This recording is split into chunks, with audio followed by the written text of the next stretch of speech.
Этой картошке я готова петь оды. Это идеальный гарнир на все случаи жизни. Засели ли вы дома и нужно приготовить много сытной еды, приложив минимум усилий, или же вы ждете толпу голодных гостей в честь какого-то праздника? Особенным этот рецепт делает зеленое ароматное масло. В этом видео мы приготовим и его. Если актуально, продолжайте смотреть и, конечно же, готовьте себе только вкусную еду.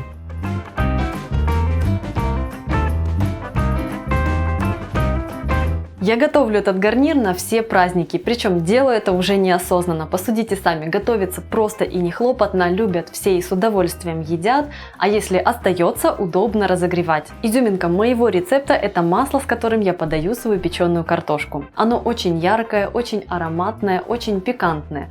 Гости могут сами решать, добавлять его себе в тарелку или не добавлять и сколько добавлять. Это масло мы тоже приготовим, поэтому смотрите это видео до конца. Меня зовут Галина Артеменко, поехали! Для одного противня я обычно беру 1,5 килограмма картошки. Мне нравится вот такая небольшая, которую я разрезаю напополам. Но вы можете взять и крупные клубни и нарезать их дольками. Соль и перец по вкусу, а также 3 столовые ложки растительного масла. Для зеленого масла 200 граммов растительного масла, 2-3 столовые ложки лимонного сока, 4 зубчика чеснока, 2 стебля зеленого лука, по 4-5 веточек петрушки и укропа. Так как запекаю картошку я в кожуре, так получается полезнее, сперва ее нужно тщательно вымыть. У меня для этого отдельная посудная губка, жесткой стороной которой мыть картофель и другие овощи очень удобно. Впрочем, если вы хотите, можно запечь такую картошку и в очищенном виде. Тогда небольшую можно оставить и вовсе целой.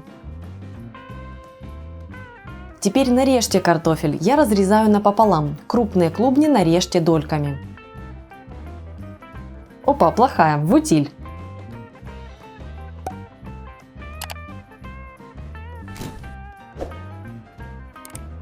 Отправляйте нарезанный картофель сразу на противень. Не будем загрязнять лишнюю посуду.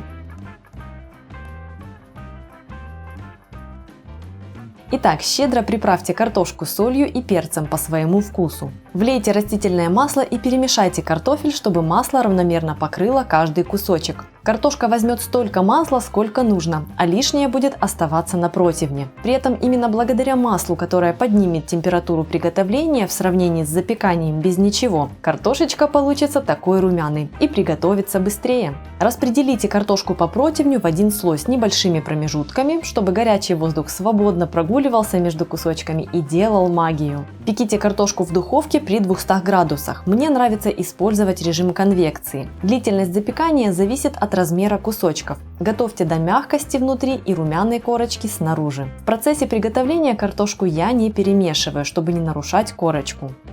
Масло крупно порубите чеснок и зелень. При этом мы будем использовать как листочки, так и стебли. Они полны аромата. Кроме того, для такого масла подойдет вялая зелень. Прекрасный способ утилизировать ее с пользой. Зелень и чеснок отправляйте в чашу блендером. Можно использовать погружной блендер.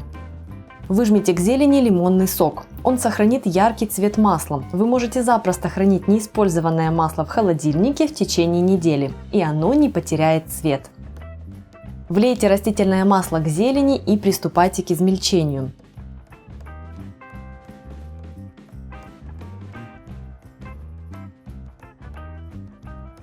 Когда вы увидите, что зелень хорошо измельчилась и масло стало ярким и насыщенным, оно готово.